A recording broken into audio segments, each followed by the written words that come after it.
Telugu Desam party వాళ్ళని ఇబ్బంది పెట్టారా, వాళ్ళ ప్రోగ్రామ్ క్యాన్సిల్ చేపించి ఊరందరి ముందర మేమే గొప్ప అని చెప్పుకోవాలి ఒక నీచమైన ఆలోచనతో నడి రోడ్డు మీద నన్ను పోలీస్ డిపార్ట్మెంట్ తో వాళ్ళతో ఆపిచ్చి నన్ను అరెస్ట్ చేస్తామని చెప్పి బెదిరించి నా కార్ డోర్ ఓపెన్ చేసి పోలీస్ డిపార్ట్మెంట్ వాళ్ళు నన్ను బయటికి లాగాలని చూశారు. ఏ స్థాయికి దిగజారుతున్నారు. నిజంగా అంటే మమ్మల్ని చూసి నీకంత భయం పుట్టుకోయింటే ఇళ్లలో కూర్చో, ఇంట్లో కూర్చో. పోలీస్ డిపార్ట్మెంట్ అడ్డు పెట్టుకొని నన్ను రోడ్డు మీద ఆపాలని చూస్తావా? సిగ్గుందా? నాకు తెలిసి మీ గతంలో మీ పెద్దనాన్న కూడా ఎమ్మెల్యేగా చేస్తున్నారు. మీ తరం వాళ్ళు చాలా మంది ఇక్కడ రాజకీయంగా ఉండినారు. ఏ ఒక్కరు కూడా ఈ స్థాయికి దిగజారిండరు. ఏ ఒక్కరు కూడా పోలీస్ డిపార్ట్మెంట్ అడ్డు పెట్టుకుని ఇంత నీచానికి ఇచ్చేస్తున్నారు ఆడవాళ్ళ మీద. ఏ మాత్రమైనా సిగ్గు సరం ఉందా అని చెప్పి కూడా ఈ రోజు నేను మాట్లాడుతున్నాను.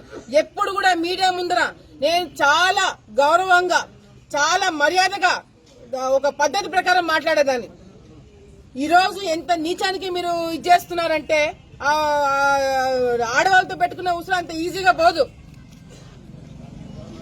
నరి రోడ్డు మీద నన్ను ఆపి నన్ను అరెస్ట్ చేస్తానని చెప్పి బెదిరిస్తారా? ఏ ఒక్కరిని కూడా వదిలిపెట్టేది లేదు. ఈ రోజు ప్రతి ఒక్క ఇంటికి పోతున్నా, ప్రతిరోజు పోతున్నా, పర్మిషన్ తీసుకోవాలంట. ఎందుకు పర్మిషన్ తీసుకోవాలండి? ఎవరిని అడిగి పర్మిషన్ తీసుకోవాలా? లా అండ్ ఆర్డర్ ప్రాబ్లం వస్తాదని చెప్తే మాకు ప్రాబ్లం అంటే మేము వెళ్ళి డిపార్ట్మెంట్ వాళ్ళకి చెప్పుకుంటాం, పలానా గ్రామంలో మాకు ప్రొటెక్షన్ ఇవ్వండి అని. మేము ఎందుకు చెప్పాలా? ప్రతిపక్షంలో ఉన్నప్పుడు మేము మా పలానా ఊరికి పోతున్నామని మీకు ముందే షెడ్యూల్ ఇస్తే దాన్ని డిస్టర్బ్ చేయడం ఏంటి గ్యారంటీ? మీ ఇంటెలిజెన్స్ అధికారులు తిరుగుతుంటారు, మీ డిపార్ట్మెంట్ వాళ్ళు తెలుస్తుంటది. 2 రోజులు 3 రోజుల ముందు నేను ప్రోగ్రామ్ పెట్టుకున్నప్పుడు ఆ గ్రామంలో మాట్లాడుకుంటారు కదా, మీకు ఇంటెలిజెన్స్ రిపోర్ట్ రాదా? దాని ప్రకారం మీరు స్పందించరా? ఈ విధంగా రోడ్డు మీదకి వచ్చిన తర్వాత గ్రామం ఎంటర్ అవుతున్నప్పుడు నన్ను ఆపుతారా? ఈ రోజు ఎమ్మెల్యే ఈ ఊరు ఎట్లా తిరుగుతాడో నేను చూస్తాను. ప్రతి ఒక్కరు మాకు సంబంధించిన ఈ బూత్ లో నాకు మెజారిటీ వచ్చింది పోయినసారి. అందుకే ఏదో ఒక విధంగా డిస్టర్బెన్స్ చేయాలని చెప్పి ఒక ఆలోచన. మొత్తం ఊరంతా ఇళ్ళకి తాళాలు వేసుకొని వచ్చి ఇక్కడ రాబోతున్నారు. ఎమ్మెల్యే ఎట్లా తిరుగుతాడో నేను చూస్తాను. ఈ ఇంటికి కాఫీ తాగడానికి వస్తానని చెప్పి పర్మిషన్ తీసుకుని నేను రావాలా?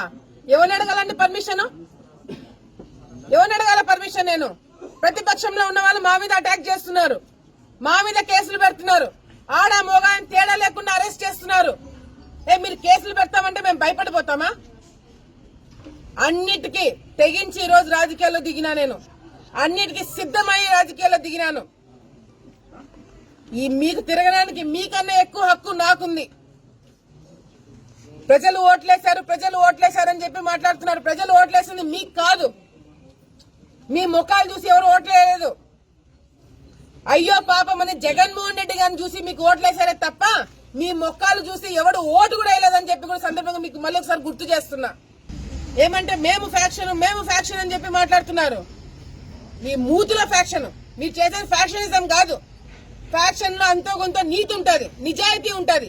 మీరు చేసేది రౌడీయిజం, మీరు చేసేది గూండాయిజం.